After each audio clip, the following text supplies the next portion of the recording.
Hey there, Short Kings. Today we're going to check out the Black Friday PlayStation Plus deal that just dropped and see how it compares with last year's and if it's worth it for you. But instead of just complaining, I'm going to be telling you about whether it was worth it for me last year and if another year is still worth it. You might be in the same boat. I'm in a unique situation. I played a lot of games last year. I just crunched the numbers and went through my trophies and I averaged about a new game every 3 days for the whole year. Yeah, I played a lot of short games. The majority of people using PS Plus aren't abusing it that much. So in this video, we'll go through what games make this service worth it. I had a lot of catching up to do, and chances are the games I played this year, you had already finished years ago. Or you might be new to the PlayStation catalog, and there are a lot of big titles, on PS4 even, that you haven't even tried yet. I put together an Excel sheet of games, long and short, and they're worth both new and used. And you can follow along and see if you've played these titles. So even if you've made your decision already about whether to stay with Extra or not, you'll at least get exposed to new interesting games that you might not have heard of before, especially if you've been avoiding short games up until now, because that's what we focus on this channel. Here's some advice for the people that have to go.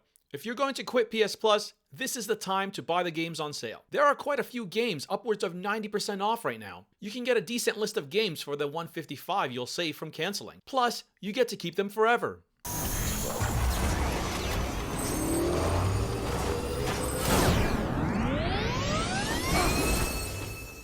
Okay, so rewind time. I bought a PS5 and upgraded to Extra exactly a year ago. Here it is, from 2022. It's still on their blog. We got to save 25% on a 12-month sub. Okay, so it's going to be different in your area, but I'll go with Canadian prices because I still have the receipts. I paid 87 Canadian doll hairs on this normally $115 yearly sub. What a steal. That averages to about $7 a month for Canadians, or $5.34 USD. Amazing steal. That's lower than a crappy secondhand game. But wait, you don't get to own it. So let's try that again. That's cheaper than a 3-day rental. Okay, back to my receipt. It literally says right there that I will be charged $115 in November of 2023. Right now. $115 is about $9.58 per month, or about $7 USD. An extra $2 a month, no problem. Still amazing. So let's fast forward to this year. Yada yada yada. Sony announces price increase. We went through that in another video, and it was gonna be $155 for the same thing. We're now looking at $12.91 a month. Okay. So let's see if you're thinking what I was thinking. I'll just wait until Black Friday rolls around and the 30% price increase in September will be canceled out by the 30% Black Friday deal. So I'll end up paying the original price, right? Right? So let's check out this year's deal. During PlayStation's Black Friday promotion from November 17th to the 27th, players who join PlayStation Plus can save up to 30% on 12-month membership plans. Okay, that sounds good. Current PlayStation Plus members can save 25%. Ooh, that sounds good. When upgrading a current plan to Extra, or save 30% when upgrading to Premium. Okay, what about existing members? Do we get nothing? Seriously? You mean to say there's no deal? Like at all? Okay, I guess that's the deal. Let's end the video. If you care just about the price, leave a like, subscribe, and see you later.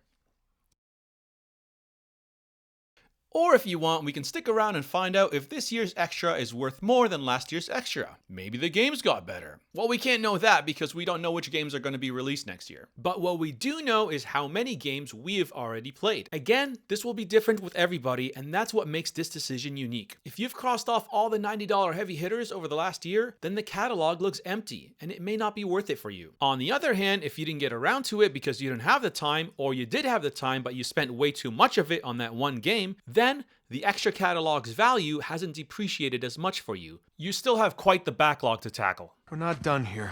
Well, maybe we should be. The inherent problem of a subscription service to movies or games is that once you play what you wanted to watch or play, the subscription's value depreciates. If you are new to PlayStation Land, then you're going to get way more bang for your buck than a PlayStation veteran because 30 amazing titles that'll keep you busy all year are just 1 to 2 new games for those who've been lining up Sony's pockets for decades just to get backstabbed. So warm and nourishing. Let's get back to my Black Friday last year. I was one of the first to get a PS5 in my area. Got it for only $600 while on Marketplace it was still going for upwards of $1,200 or more. I was really excited. I just wanted to play Astro and Ragnarok, the game it came with. I loved Astro and the controller, but I put God of War on hold. This PS Extra deal was the price of just one new game. I couldn't resist. And if I put the time to platinum another God of War game, I knew that it would be at least 1 month of a wasted subscription that I never got to use. So I was determined to get the most bang for my buck from this subscription. I asked around about games, joined this amazing community on Reddit, and got amazing suggestions. What was life-changing was when I asked about games that are under 10 hours. There were so many amazing titles on my fingertips because of Extra, and I couldn't wait to try them all. And I did. The reason I say I played a new game every 3 days is because a lot of the games just took 1 day to beat. I was so inspired that I literally made this channel focusing on short games on PlayStation Plus Extra. This was a breath of fresh air because the previous year and in the pandemic, I had spent a disgusting amount of time playing competitive online games. Once I found out that I could experience a whole story in a day, my perspective on games changed completely. 3,000 hours in Apex or Rocket League could be 30 100-hour games, or 300 10-hour games. Obviously, the pandemic was over, we weren't cooped up as much, and I couldn't devote that much time to it, but still, that ratio was astounding. I didn't need that sort of time commitment. I could play for just 3 hours and be done with a game. That's it. Staying positive, making the most of this adventure, it helps take the edge off. So anyways, thanks for listening to my origin story. Let's get back to the games I played. I made 2 lists in my catalog. As soon as I beat the game, I'd save it for either short games I beat or long games I beat. Anything under 10 hours was considered short. Anything over 10 hours, whether it's 11 or 111, it was a long game. I'll show you the list right now because we'll go back to them and tally up how much they were worth. Now, if there's one piece of advice that I wish I had learned earlier and put into practice, that advice would be to avoid essential games. Just download them, add them to the library, and worry about them later when you cancel Extra and downgrade back. Because thinking about it now, the amount of time I spent beating the Mass Effect trilogy, I could have beat Ghost of Tsushima, which I didn't get to play. The time I spent playing Battlefield, Chivalry, and Mafia, I could have platinumed Horizon Forbidden West. But thankfully, Sony has been doing an amazing job all year long, dropping the worst titles ever on PS Essential to make sure I don't get distracted from my Extra buffet. The last couple of months, I didn't even bother downloading the games. They were really that bad. So here's my list of the long games I got to beat. And before we start, let's address the elephant in the room. Yes, the full price of the game is not indicative of its worth on Extra. You are only borrowing the game, you don't own it. Owning a game, you can keep and play forever, and you can even sell it to get some of that money back. I hear you, you are heard. But I made the awesome choice of buying a digital-only PS5. So that means buying and selling games from the used marketplace is a thing of the past for me. My only options are the sales on the PlayStation Store. Also, I'd like to add, as I look in my littered bookshelf full of almost 100 PS3 and PS4 games, once I beat a game, it sits on my shelf and collects dust. I don't resell it, I don't replay it, ever. So at least from my perspective, if I were to buy these games, this is the amount that I personally would have spent if I had bought them brand new, which I never do anyways, which is why I also included the sale price and rental price. Luckily in my town, I have one of the last remaining video rental places that still exist nearby. Yes. So I was able to get to see the going rate for PlayStation 5 game rentals, and I'm happy to report that it's only $5.99 for a 3 or 7 day rental. So I feel like that is a good minimum value to give all these games, because yes, you can beat some $100 games in a week. So I'll tally up the numbers of games and just pretend they were rentals, even though the titles are not available at this particular store, and even though I can't physically play these discs because I bought the digital version. That's not important right now.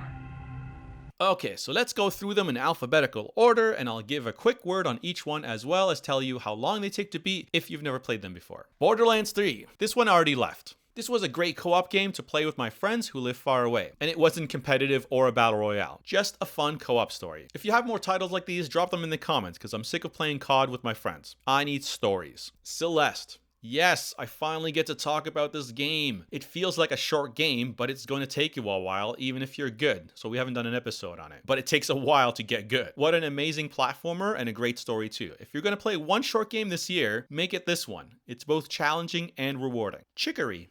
This was a cute, unique game that was leaving the service, so I decided to platinum it. It had a lot of depth for a short game, and the best part was that you painted each screen, so this game looks completely different to anyone that plays it. Oh, Death Stranding. Oh boy, I was really excited to play this game, just to see if it was as bad and boring as everyone said it was, and I also just really wanted to see the amazing graphics on the PS5. This was one of the first games I played on the PS5. Anyways, 110 hours later, I platinumed it and often think about it. I actually do miss it, but it's not for everybody though.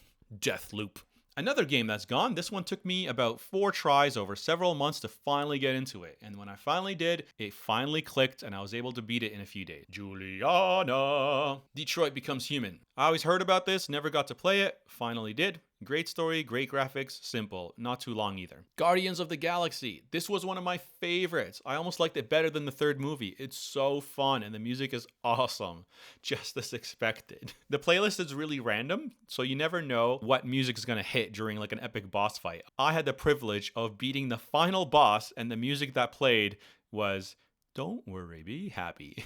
What a great time. Humanity. Great puzzle game, and it dropped day one, which we thought was going to be a regular occurrence on Extra. How naive were we? It went a little too long though, but it changed enough to keep it fresh. Inscription. Not sure if this was an essential title, but I didn't get to download it. Played it for a few hours here and there for months, and then I finally beat it. And then I looked at the trophies and realized I wasn't even 20% through it. Metro Exodus. I only played this game because it was leaving Extra. You see a pattern here. Wow, underrated. The tunnel underground stuff are kind of mid, but the outdoor ambience, some of the best graphic I've seen. And the story is really memorable, but it's not for kids, I'll say that much. Ratchet & Clank Rift Apart. If you have a PS5, you have to play this game. It technically qualifies as a short game, but you're going to want to platinum it, so you're going to spend way more hours than necessary. You're not going to want to leave this world. Speaking of not wanting to leave worlds, Returnal. Finally started it, and this is the one expensive game that if it was cheaper, I would buy it. Every time you play is different, so the replayability factor is huge. One of the best graphics and story and sound. It's just amazing. And the controls, I just can't play any other games. Like I try to play Far Cry, I'm like, what are these controls? Once you play the controls of this game and how your character actually runs, you'll just realize that every other game is a light jog. Like, there's no comparison. Slay the Spire. Yes, this was an essential game, but I missed the deadline to download it again. Highly replayable, and now will forever regret not adding it to the library as an essential game. Spider-Man. My Xbox friends don't know much about the PlayStation catalog or care for it, but the one thing they wish they had is Spider-Man. It's one of our only exclusives that make everyone jealous, and it's so worth it. Chia. This game got this channel going somehow. It was a day one drop, cute short game, sort of padded with collectibles a little bit, but the story and atmosphere is totally worth visiting. A very small team worked at this, and you'll learn a bit of a geography too. And there's a playable ukulele, which is so fun. Uncharted 4 and Lost Legacy. What a great PlayStation experience. Amazing everything. I love the Uncharted games. 4 is a lot stronger than the other one, but this should be in your top 5 if you're new to PlayStation. Play the old ones too, they still hold up. Yakuza. I'm going to throw 0, 1, and 2 in the same category. Like a Dragon, which was an essential game, introduced me to the series, and I keep coming back every year. It's not for everybody, but it's the most memorable and hilarious gaming experience. Seriously, how often do games make you laugh? Here's a few more games that I'm working on that I haven't finished yet, but let's tally up the ones I did.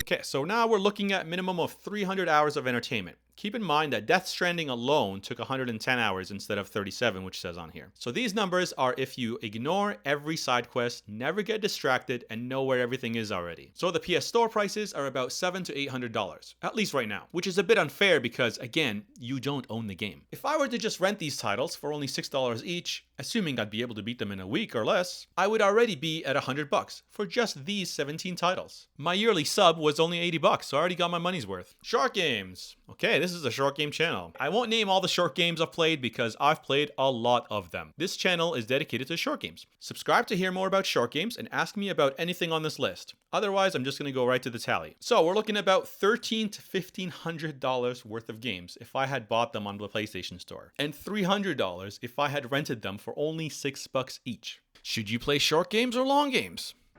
You know what, now that I think about it, The hours on this list should pique your interest though. It's 100 less hours than the longer games, but the dollar amount is so much higher, rental or the PS Store price. Also keep in mind that the long game hours are underestimated because we're ignoring side quests and exploring. So in reality, the disparity is much bigger when it comes to hours spent on short games versus long games. Which is why you see a lot of padding in big budget games. They want you to spend more hours per game so you can feel like you got your money's worth, which is a great strategy if you're buying the game. But here on PS Extra, time is money. We're paying a set amount for how many hours we play each month. So it actually has the opposite effect. The more time we spend on one game, the less games we play. It's like a buffet. You can just go to each chicken by itself to get your money's worth, but you're missing out on a well-balanced experience. Plus, you can just buy your own chicken for less than the price of the buffet. The reason you're there is because of the variety. Another metaphor simile, it's like getting Netflix just to watch The Office, when you could spend less to get the entire box set. So I hope that puts it all into perspective. So you gotta ask yourself, are you on extra because you want to play 2 to 3 great long games? Or are you here to try a little bit of everything on the menu? Man, where you hiding? Hey, right here. What? Not you. My cat. Named after the real Spider-Man. Bunch of jerks broke in here and robbed my place. Think they took Spider-Man too. That's awful. So the main thing to think about is how much time can you devote to gaming every month? Because what games you are going to play will depend on how much free time you have. So here are the best games on PlayStation right now. They are amazing titles, both long and short. However you decide to play and manage your game time, it's up to your preference. So you have to objectively look at these titles, which are the best of the best, and see for yourself. If you're new to PlayStation games, this service might still be worth it to you. You will get the maximum bang for your buck if you have the time to spare. Plus, you're the only one that qualifies for the Black Friday deal. Just know that we Sony fanboys are not happy right now, so enjoy feeling special because you're about to get dragged through the coal soon. If you're a PlayStation veteran, you already know what to expect. There's a chance you've already played a lot of these already. So is double the price worth it for only a handful of games you haven't touched yet? Probably not. You're better off buying the game when it's on sale so you're not rushed, especially if it's a longer game. Take your time with it, get that platinum. The only other thing keeping us on the service is what's around the corner. Personally, I've made a list of games that I don't have access to and I don't want to buy at full price. If at least 3 games from this list make it to the extra throughout next year, then to me at least, it will feel like it was worth the money. Some games are new, some are short, and some I missed out on downloading. Some I even have on disc on PS4, but I can't play them. The list will be different for you, but seeing the direction Sony has taken PlayStation Plus, I highly doubt anything of value will be coming in the next year. They have made it clear time and time again that they don't care about their loyal fan base. So the only way to divert the ship is to vote with your wallets. Do not renew if you are unhappy. A lot of people haven't because Sony hasn't published their PS Plus numbers in 2 months for the first time. So keep that momentum going. They only care about the bottom line. But also, don't buy new games, especially pre-sale. It's a whole different topic, but we are giving them the wrong signals. Game has hype. They make money. Game is critical flop. To us, we see it as a fail, but to them, they already got that money, so they'll rinse and repeat. The industry is only this way because we keep telling them that it's okay. So stop it if you want to see any change. Thanks for sticking around, and here's some extra advice for the people who made it to the end and want to begrudgingly renew. Cancel your subscription right now. If you want PS Plus so bad, start a new account. Start over. Get that sign up or upgrade bonus with a new email. You'll lose your trophies, but were they worth anything to begin with? Not really. So until next time, be a friend and I'll see you again.